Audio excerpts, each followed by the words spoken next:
at nagkamayan pa ang dating magkalabang sina Eto yan, isa pa. Isa pang, pinagningit-ngit niya. Itong pagkikita ng dating kamakailan. Kamakailan, Mark Ramos.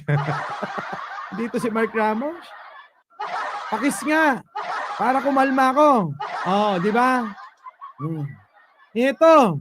Yun, kanina, kinagagalit niya. Ito naman, pinangingit-ngit niya. Bakit? Biruin mo, saan ka ba naman nakakita? Si Pangulong Bongbong Marcos, sinalubong, ipinakita sa madla. Samantalang si Sara, pumunta sa Naga, ang ginawa, abay basta-basta na lang, sumugod at pumunta mismo sa bahay ni Aling Lenny. Di ba?